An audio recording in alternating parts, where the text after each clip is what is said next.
Good afternoon. Hello. And thank you for your warm welcome. The President and I are grateful to be with you, to honor the passion you share through unmatched bravery, resilience, and service to our great nation. Thank you for defending our freedom. It is with immense pleasure for me to address the Fort Bragg and Pope Army Airfield community today. To our great armed forces of the United States stationed all over the world, I have a nostalgia-filled message. Happy Valentine's Day. Love letters have symbolized the union of patriotism and family devotion among our soldiers for 250 years. The harmony of love of country and love of family is what makes us uniquely American. It is very balanced, which strengthens our military and builds our communities. And now, it is my distinct honor to introduce your Commander-in-Chief, our leader who maintains a mission of peace through strength, President Donald J. Trump.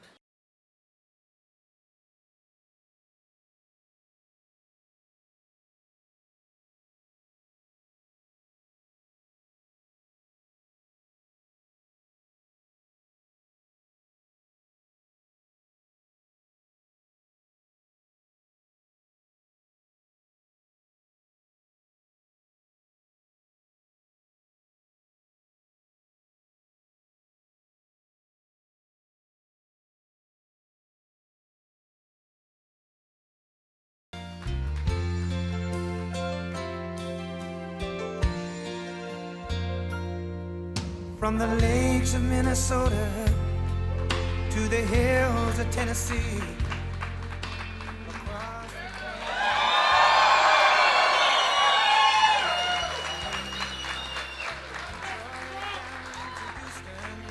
Thank you, everybody. I love that song, I must tell you. I was really referring to the song. They turned it off. That's terrible, but that's all right. Honey, thank you very much. Appreciate it. Please. So we have an amazing group of people before me, amazing, and very proud of you. Somebody said, I was just watching a little news coming down, they said, oh, it's amazing he can find the time in his busy schedule. Believe me, you're the time. My schedule's not the time. Although we do have a couple of interesting things happen. We just had fantastic reports on inflation, way down, costs of products, way down. We inherited a mess. Total mess, and now it's really coming along. We have the greatest numbers that we've ever had. We're hitting all-time high stock numbers. We're hitting all-time high S&P and Dow numbers. You saw that a few days ago at the end of the first year. They said that it was going to take maybe 4 years, the end of the term, to hit 50,000 on the Dow. We did it in 1 year. And likewise, to hit 7,000 on the S&P was going to take at least 4 years, could be 5 or 6. We did it in 1 year. So, and all I know is forget about the stock market, forget about Wall Street. Your 401ks are doing very well. I don't have to ask you. Is anybody doing poorly with their 401k? If they were, you're a pretty bad investor, I'll tell you.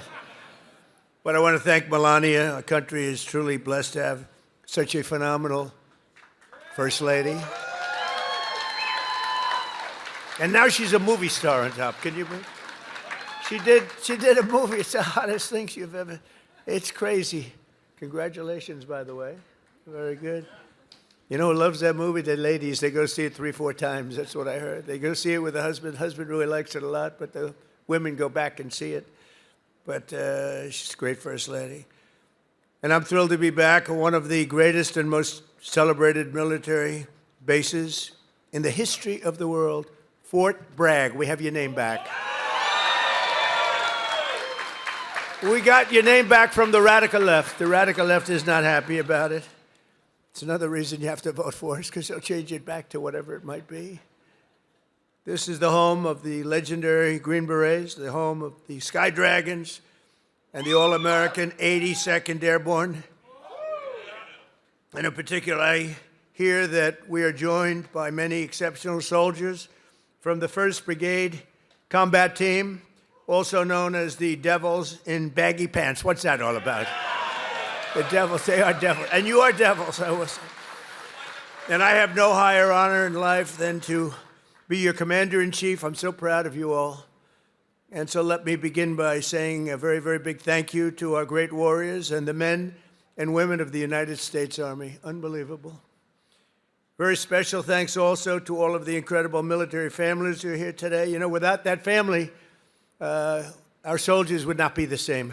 It's a whole big deal. I don't think they get enough credit, but they do get credit with me. That's why I sent you 1776 a couple of weeks ago, a little while ago. We had a lot of money coming into our country from tariffs, and I said, let's send a little to our, so, you know, they came in, they said, sir, we can do 1,775. I said, oh, that's good. They put the number. I said, you know, if we add one more dollar, it's 1776. I said, add a dollar. Add a dollar. Did everybody get 1776? I think so, right? You think the Democrats would have done that? Forget it. But it's really because of your incredible sacrifices to keep America safe and free. There's nobody more respected than the people in this room. We're also joined by General Gregory Anderson, General Brandon Tagmeyer, Secretary Howard Lutnick, Senator Ted Budd. He's doing a fantastic job, too. Members of Congress, Mark Harris, Pat Harrigan, Brad Knott, David Rouser, Addison McDowell, and your own congressman from right here in the district, a really great guy. He's a real leader, too. Richard Hudson, where are they? Where are they all? Look at them. They're all dressed up. They have to be nice to you because without your vote, forget it. They're out of commission, right, fellas? But what a good job. And Richard, this is your area. Congratulations. He's always bugging me for more money for Fort Bragg. I said, Richard, get off my back. And we're going to do that. You know, they're talking about a big compound, right? And we're going to get that done. We're going to get it done for you. Now, if the Democrats get in, it's not going to happen. I guarantee you that. But we're going to get that done. That's your number one priority, I think. Richard Hudson. So you have another man who is running for the Senate, who is phenomenal. The only thing is he's not as well known. He was behind the scenes. He was the head of my 3 campaigns. I won all 3 times here by a lot. It wasn't even close. And he was responsible, along with Laura Trump. Laura is fantastic. Born here and loves the area, but they work together. But Michael Whatley, if he's here, I don't know. Michael, will you come here for a second, please? He's running for the Senate, and if he gets in, you're going to be taken care of. If he doesn't get in, we're going to be stripping the military like they always do, the Democrats.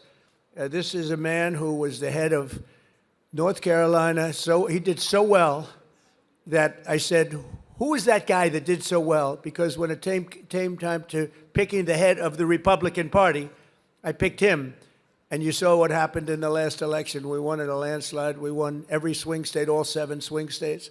We won by millions of votes, the popular vote. You know, the first time I won, but they say I didn't win the popular vote. You know I did. I won it by a lot, but they said. And so every time they'd introduce Donald Trump, who didn't win the popular vote, but he, you know, whatever. I said, I don't ever want that to happen again. But we did. We won everything. And this is a man that was in charge of this state. He did so well here. There was nobody else that I even considered to run the RNC. That's the whole country. And we had a big, big victory just recently that you know very well, a victory like they've never seen. So I'd just like you to say a couple of words, Michael. Congratulations. Thank you. Good to see you. In 2015, Donald Trump came down an escalator and said that he was going to make America great, that he was going to protect our country, that he was going to make sure that our men and women in uniform had what they needed to protect our interests and our allies around the world. And North Carolina stood up and said, that's our guy. And in his term in office and in this term in office, there has never been a president who has fought for Fort Bragg who has fought for the men and women in uniform in North Carolina, as well as our veterans, more and harder and better than Donald J. Trump, our 45th and 47th President of the United States of America. I am thrilled that he has asked me to run for Senate in North Carolina and is giving me an opportunity to represent you and to fight for you and every other base that we have in this great state to protect our interests, to make sure that America and our allies are going to be protected. Because the highest, most important function for any government is to keep its communities and its citizens safe, and we have the best president right now to do that, and I am honored to be with him today. Thank you. Thank you, Michael. Thank you. And the word is he's doing really well. But when I heard they were taking the name Fort Bragg off, I said, no, they're kidding. That's not gonna do. They did. They took the name off. We got it back very quickly, but they took it off. And if we don't win the midterms, they'll take it off again. They'll take it off again. You can't let that happen. And this man is exceptional, I'll tell you right now. So with the help of everyone in this room, America is the strongest military on the face of the earth. We rebuilt it. We really did. We rebuilt it in my first term. We had a great first term. We had the best economy in history, but this is blowing it away. But we had a great economy in the first term. We did everything, but we really created a tremendous military. Now, some of it was given away, actually a lot, but small compared to what we did to Afghanistan. You remember that, where they left all the military equipment behind? We wouldn't have left anything. We would get out with dignity and strength, respect. We looked like we were running. We don't run from anybody. That was a Biden embarrassment. What a terrible president. But we came back and we already have rebuilt our military to stronger than it was even then. And we don't leave equipment behind. We don't leave jets behind. I said, why do you leave those jets behind? Sir, I thought it was cheaper to leave it behind. You know, $150 million plane. All they had to do is put a little jet fuel in there and fly it to wherever they want to fly it. These people were the worst. We can't let it happen again. Our military, if the Democrats get in, will be severely misserved. But we rebuilt it in my first term, and now we're making it stronger and bigger and better than ever before. The recruiting is through the roof. You know that. After years of recruiting shortfalls, as an example, new enlistments have soared to record highs. We had, a year and a half ago, nobody wanted to join the military. They didn't want to join the Army. You know that. It was like terrible. They didn't want to join the Army, the Navy, the Air Force, the Marines, the Coast Guard, or my beloved, how about that, Space Force. Do we like Space Force? It's turning out to be very important. But they tried to end that, and actually the military refused to allow that to happen.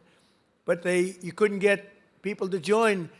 And as soon as we won the election, that election took place on November 5th. From November 5th on, it was like a miracle. Now we have waiting lists for every branch of the military, waiting lists of people to get in. In other words, your jobs are wanted by everybody.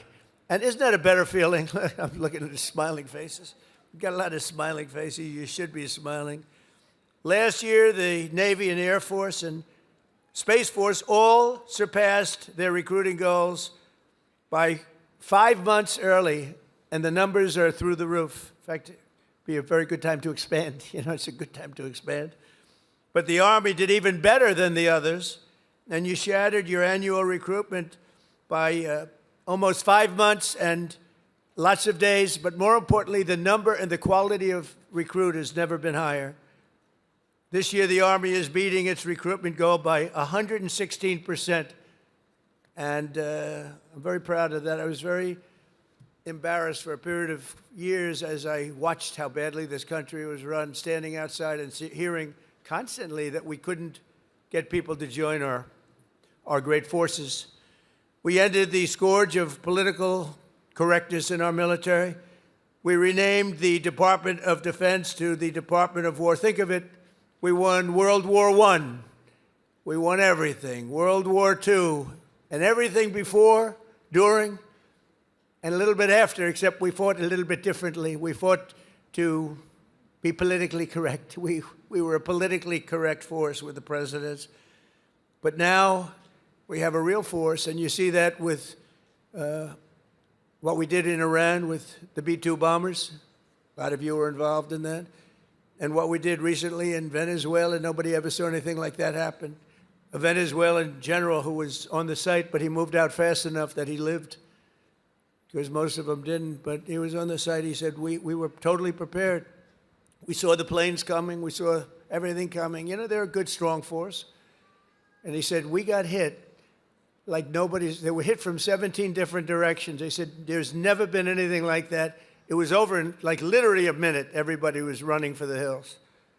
And that's what we have. We have the strongest military in the world by far. We have the best equipment. We have the greatest people, soldiers. We brought back merit as the sole consideration for advancement and promotion in our military. We won the Supreme Court case, shockingly in that case. It took courage to come up with that decision.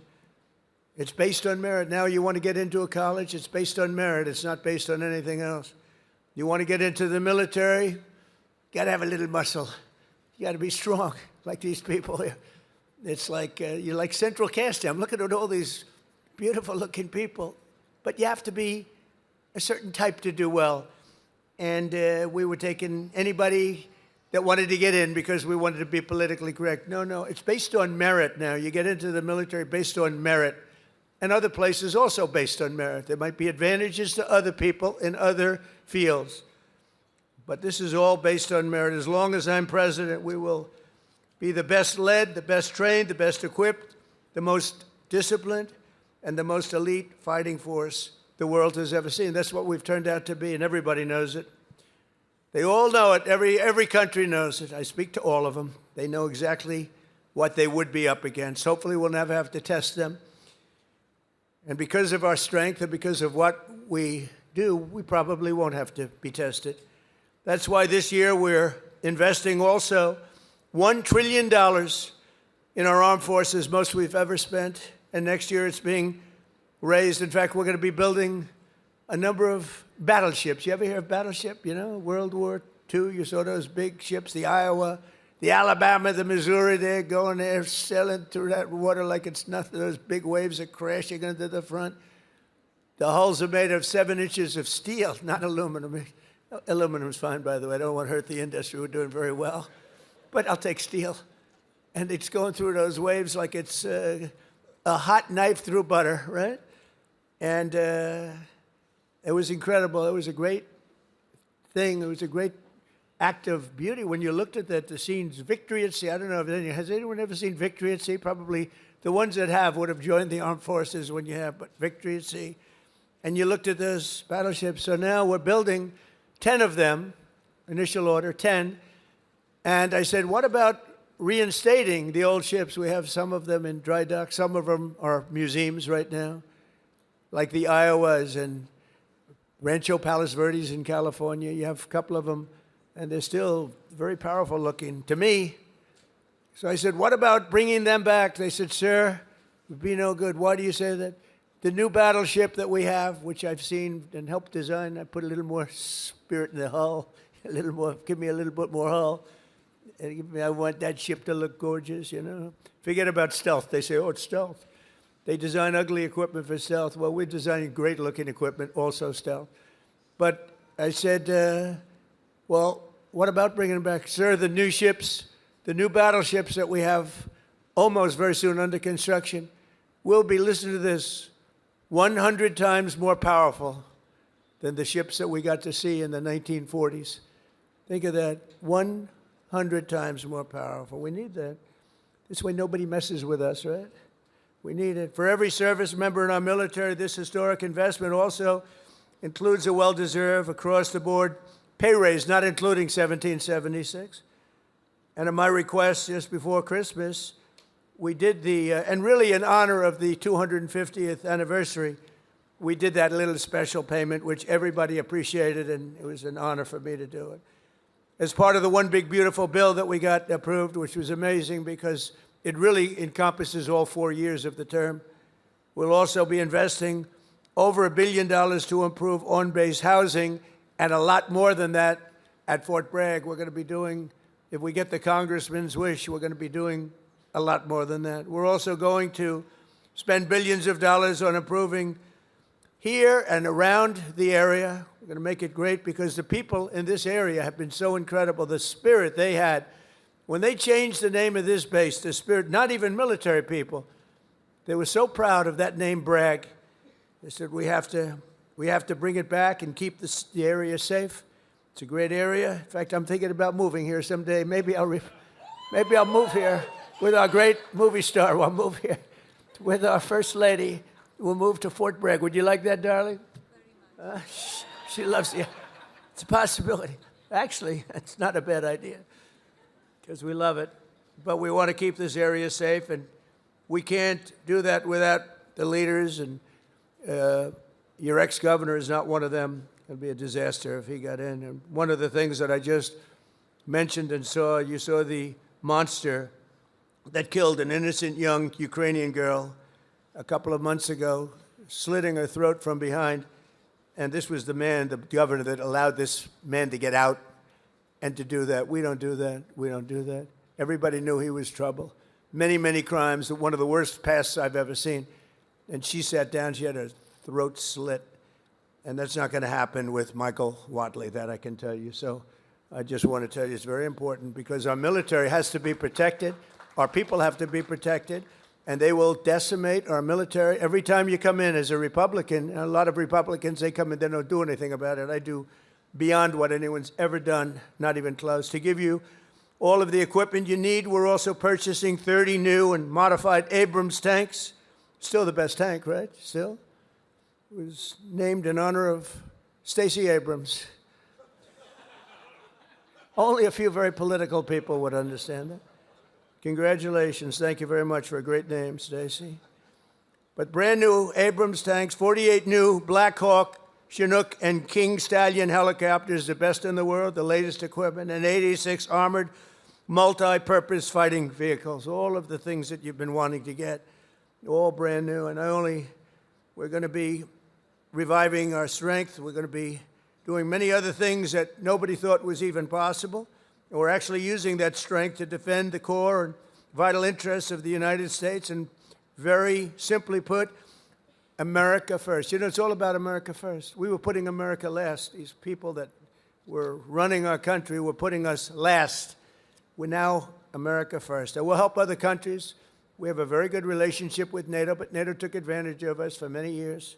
We were paying for almost 100% of NATO. Now they're paying their own bills. I got them to pay. We took them from not paying 2% GDP to paying in full 5% GDP. Big difference, like day and night. With the help of our military, we stopped the invasion on our southern border for 9 straight months. 0 illegal aliens have been admitted into the United States, and that's done by the radical left. Those charts are made up by the radical left, so I can't imagine that they could be wrong, because it seems hard to believe we could have had 0. My friends, these are early supporters. I have so many supporters up here. How the hell did you get into the military base? It's amazing. I'm a little worried about that. Let's check security. But no, I have so many. You know, I have women from North Carolina. It's about 50 or 60 of them. And they followed me all over the place. Where are they? Here? They got to be here. Oh, yeah, there they are. They're great. Oh, there they are. There are sometimes 50. And I don't know what the hell's going on with their husband, because they're, you know, traveling to California. They're all over the place. But they've gone to almost 200 rallies, and it's so great. It's so great. We have Susie Wiles here also, who's the first female chief of staff, and she's done a fantastic job, and she's standing right next to those great patriots from North Carolina. No, they would go all over. It didn't matter where I was. Sometimes I'd see them, like, I made a speech in London. They ended up being, they must be pretty wealthy. That's all I know, because they do a lot of traveling. But thank you very much for being here and for your support for years, because they were there right at the beginning. 2015, even 2015, before we started, some of them were there before I even announced. They said, he'll be a good president. We need a good president. But they're amazing patriots. Thank you very much. Appreciate it. And last summer, I ordered devastating strikes on Iran's key nuclear facilities, and something that was called Operation Midnight Hammer. That's exactly what it was. 1 o'clock in the morning at midnight with no moon. You couldn't see a thing. And I got the message, sir, they have entered Iranian airspace. And I got to see it all on at Take Place. It was amazing. The B-2s, the flying wing. And I didn't understand the B-2s until then, but now I understand them very well. So does he. We just ordered a lot more. The super-duper new model, right? But they flew in. They were totally undetected. And those pilots, I met the pilots. I had them down to the White House, the Oval Office. I gave them all medals, actually. And I said, did you really like doing this stuff? You know, they're flying into very hostile territory. And they said, sir, we couldn't wait. In fact, they wanted to wait. You saw that what was happening. People wanted to wait. And the pilots and their commander called me and said, sir, we're ready to go. Don't worry about that. That weather's nothing. We want to go, sir. We want to go. Now, if it were me, I'd say, take it easy. Let's relax. But, you know, you people have a lot of courage. Amazing, amazing. So we gave them medals. But that was Operation Midnight Hammer, achieving total obliteration of the Iran nuclear potential capability, totally obliterated. And think every single one of those 100,000-pound bombs hit its target, which happens to be an air shaft that goes directly into the facility. I don't think they'll be building air shafts anymore. That's not a good concept. They wanted to get a little air. They wanted to get a little fresh air. It didn't work out too well. No other country on earth could have done what we did. No other country has the weapons. No other country has the skill. No other country has the guts. And no other country has the extraordinary warriors that we have. We have the best warriors in the world. Because you can have the greatest equipment, but if you don't have the warriors, the equipment doesn't mean much. Last month, we proved this truth once again when some of our greatest soldiers, right here, to ever live, frankly, successfully captured the outlaw dictator of Venezuela, Nicolas Maduro, and brought him back to face American justice, where he's now, right now, waiting. And that was an amazing night. People saw that. They've never seen anything like it. You know, it's a pretty military country. It was a big base, one of the biggest bases in South America, where he lived. And it was in a matter of minutes before he was on a helicopter being taken out of there. They had to go through steel doors. The steels were like, it was like paper mache. You know what paper mache is? That's weak paper. These guys blasted through every door. They got up to him before he got to the big safe, but that wouldn't have worked either because they had equipment that was going to knock that out in a matter of minutes. But he never got there. It went so fast. Think of it, in a matter of minutes, when people realize what happened, they're looking up and there's the helicopter heading back to aircraft carriers. So that night, the entire world saw what the full military might of the U.S. military is capable of. And that was an unbelievable operation, but that was a smaller operation. But it was so precise, so incredible. Nobody thought a thing like that could happen. They even talk about the discombobulator because they never got a shot off. The Russian equipment didn't work. The Chinese equipment didn't work. Everyone's trying to figure out why it didn't work. Someday you're going to find out.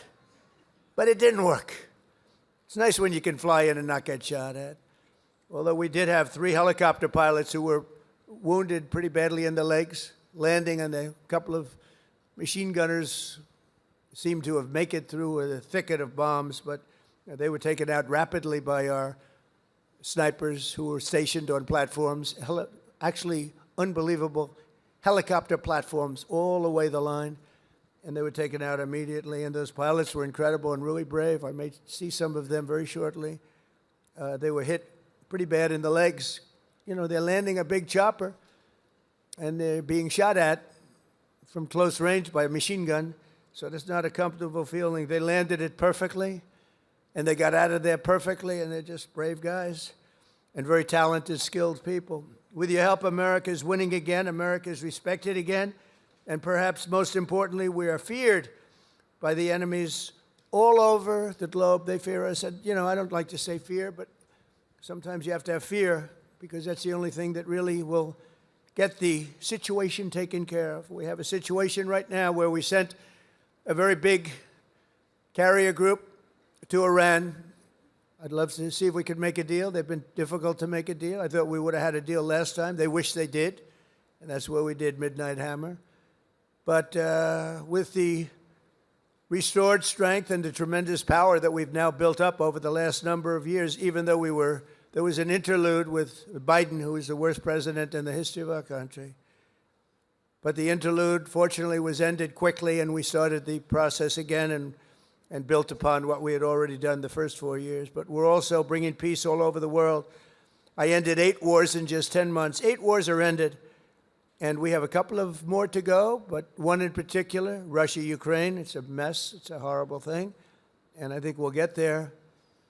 It takes 2 to tango. You have to remember that, and we have to get there. Tremendous casualties, number of casualties. There's a war that if we were involved in that war, it would have been over very quickly and effectively, but we're not, fortunately. In fact, we're not spending any money. We are spending and sending weapons to NATO, and because of the increase from 2% to 5% of GDP that the NATO countries are paying, they pay us full for the weapons, and then they distribute the weapons to mostly, I guess, Ukraine, but that's up to them. They buy them, and we do make the greatest weapons of any country in the world by far, most effective weapons. So my message to all of the warriors here today is that your commander-in-chief supports you totally. I support you more than, I know you've had a couple of good ones, not that many if you want to know the truth, but we support you more than any of them. And you're going to get out, and when needed, you're going to fight, fight, fight. You're going to win, win, win. And we're going to continue to make our country bigger and better and stronger than ever before. And that's exactly where we are right now. We are the most respected country anywhere in the world. And I say it, the King of Saudi Arabia told me when I was there, he spent $2 trillion. We have $18 trillion being invested right now in our country from other companies and countries all over the world. The most any country's ever had is $3 trillion. That was a long time ago, and it didn't happen to be us. It was another country. It starts with a C. Can you imagine what I'm talking about? China. But we have $18 trillion being invested. As an example, in the Biden 4 years, they had less than $1 trillion. Think of this, less than $1 trillion over 4 years. We have $18 trillion in 11 months because we haven't gotten the final numbers on the 12th month, so that's only going to go up. There's never been anything like it. But the King of Saudi Arabia looked at me and says, you know, a year and a half ago, I thought the United States of America was finished. I thought it was dead. And now you have the hottest country anywhere in the world. We have the hottest country anywhere in the world, and you're a very, very big part of it. Thank you to the Army. Thank you to everybody here. Thank you also to our great politicians. They're great leaders, and they love you as much as I do. Thank you very much, everybody. Thank you.